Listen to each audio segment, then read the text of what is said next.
Now we will study electron sharing and mostly about the H2 plus molecule. So just consider a simple diatomic molecule H2 plus, that means 2 protons and a single electron between them, which is binding there. Now this molecule has a very minimum energy. How it has a minimum energy? Because we will see this diagram first. Now this diagram represents a potential energy diagram for H2 plus molecule. Now here we have 2 protons, first one, second one, proton A, proton B. Now we know, you can see here in this potential energy diagram, our electron's energy is here. Okay, the total energy of electron is here. Now if it has to go to the next second in the field of the second proton's potential energy. Okay, here we have protons, so they have their potential energy, so their electric field actually. So that makes their potential energy. Now our electron's total energy is here. Okay, so how it will go to the field or into the field of a second proton. Okay, so because it has this much energy, now it has to go to this side. It has to take this much energy and go to the another side or another field of that proton, into that field of second proton. Okay, so classically it is not possible. We can see this much energy gap is there. Now what happens in quantum mechanics? Here we can see this box. Now consider these two energy barriers, this barrier as this barrier. Okay, here we can make an analogy for this. So here our electron is here now. Okay, its total energy is here. Now it has to jump from this well, potential energy well, to another potential energy well. Now this will not happen because it doesn't have any energy. Now the quantum mechanical barrier penetration. Okay, this is a phenomenon in quantum mechanics. Quantum mechanical phenomenon, which is nothing but quantum mechanical barrier penetration effect or tunneling effect. Simply tunneling effect. Now what happens in this effect?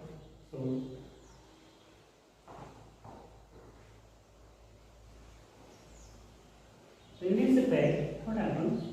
This electron somehow will not get into the details of that. Okay, somehow tunnels through this and makes it way there. Okay, although it does not have a sufficient energy. Okay, in classical mechanics it doesn't have any sufficient energy. This much energy is required to go to the field of another proton and come back. So because it is shared, so it doesn't have any energy. Now in quantum mechanical concept, it can tunnel through this barrier. Okay, this barrier, and go to the field of another proton. Now it can come back. So that is a tunneling effect or quantum mechanical barrier penetration effect. Okay, in long form. So this is a quantum mechanical barrier penetration effect, which is nothing but a tunneling effect in simple words. So this electron can go through, as electron is a wave, it has also wave nature, so that principle is used, and it is a tunneling effect. So it can go from this barrier through penetration, this quantum mechanical barrier penetration, to the another one, and then turn back. So this is how the H2 plus ion has a minimum energy, although it is a stable molecule, most of the stable molecule, because it has this tunneling effect. If it has got this much energy, it will be unstable. Okay, simply it will be unstable, or it will not have this much minimum energy for this stable molecule.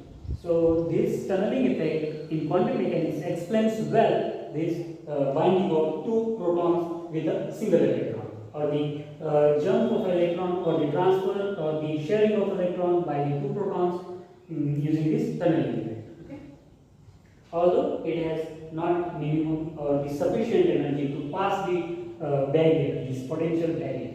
Okay, so here we will study the wave function of H2 plus molecular ion.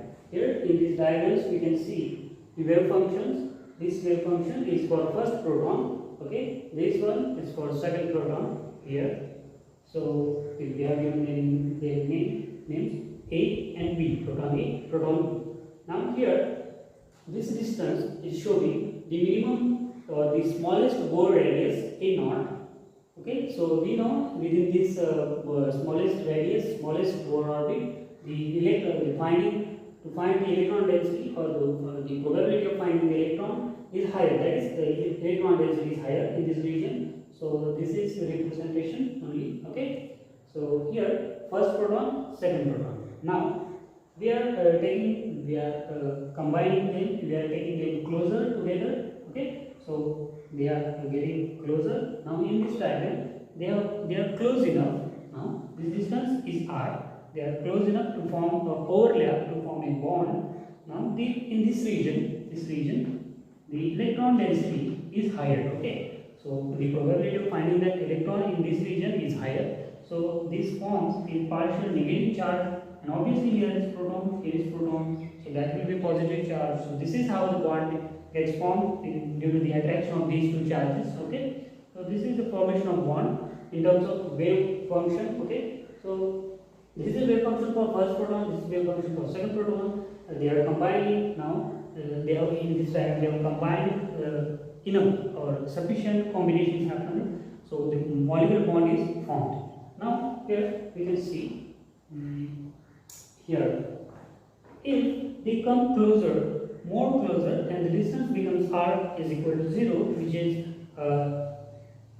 complete overlapping of the protons. Now this system acts as a single, or we can see two protons, single electron system. Okay, so this is nothing but He plus. We can take the wave function of He plus if the distance between these two protons is 0. So these two wave functions will be same. The wave function of He plus and H2 plus if the two protons overlap completely in the case of H2 plus, because that will be the same as a nucleus with the two positive charges plus 3. Okay, and here the electron, the single electron, E minus. Okay, so that will be the same case in case of H2 plus if its protons completely overlap. Okay, so this is about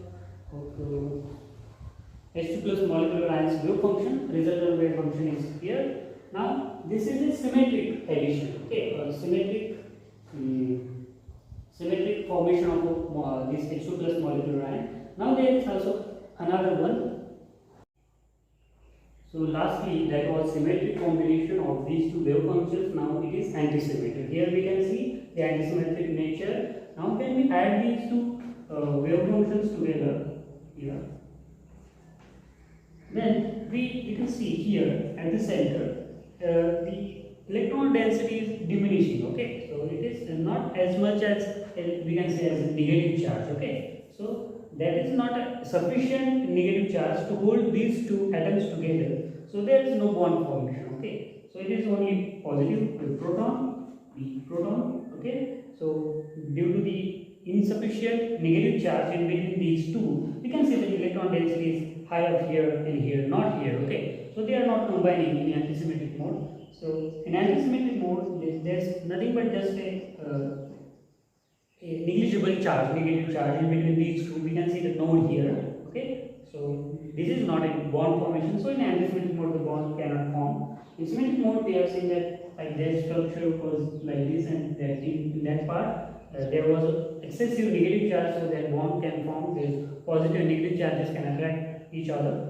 So that was the bond formation in symmetric mode. In antisymmetric mode, the bond cannot form. Okay. So we will study the hydrogen molecule H2. Okay.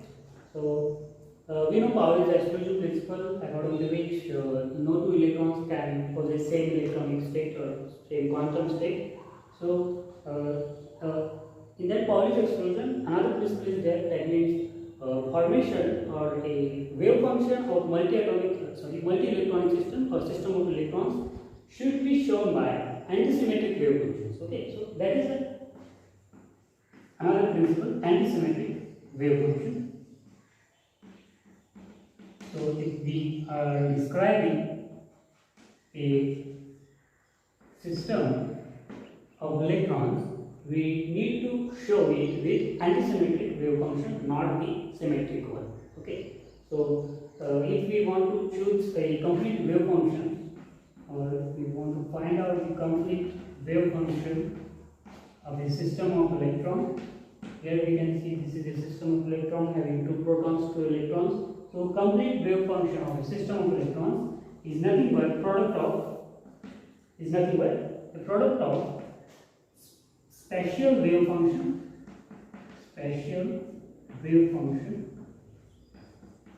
and spin wave function.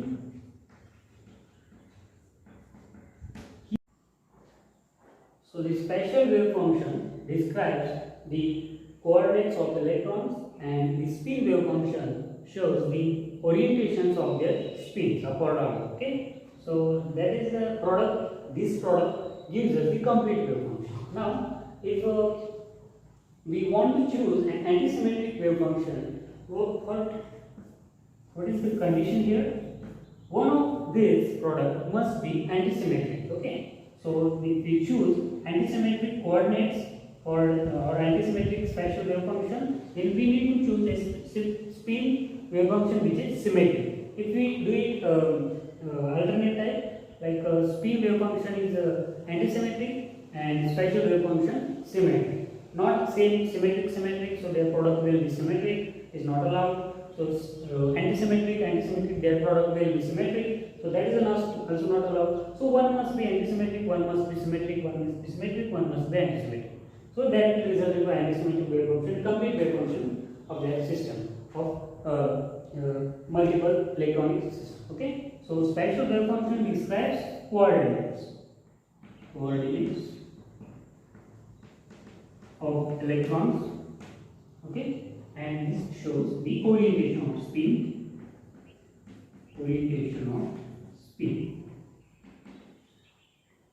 So this is the common law. Here we can understand that concept in symbolic form. If you want to that complete wave function of that system should be antisymmetric, we need to understand these two. That is the product of a special wave function, and this is complete wave function. So this is special wave function, and this is spin wave function. Okay.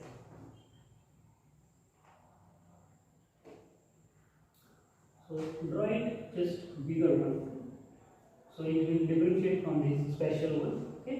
Now this special wave function has also symmetric part, antisymmetric part. This spin also has symmetric and antisymmetric part. So here we can see the complete wave function should be antisymmetric. So the constituent parts must be opposite. Okay. So here special part is symmetric, spin part is antisymmetric. Special part is antisymmetric, spin part is symmetric. So resultant will be antisymmetric one. Which function is antisymmetric we know, which changes its sign when we interchange the constituents. Okay. So in symmetric part it does not change its sign if we interchange the constituents or the atoms, electrons, wave functions. Okay. So that is symmetric one. This is antisymmetric one. If we change this to electrons, their states, so that will change its sign, the resultant sign. So that will be antisymmetric wave function. We know this. Okay. So this is the symbolic concept. Now here we can easily understand about this concept here. The spin is antisymmetric, that means they are anti-parallel spins. Okay. In this case they are symmetric, that means they are parallel spins. Now if these spins are parallel, obviously we need antisymmetric wave function. So that special wave function should be antisymmetric. Okay, because here spins are symmetric. Now the special wave function should be antisymmetric, so we will get a antisymmetric wave function, because this is symmetric, this is antisymmetric. Now here same.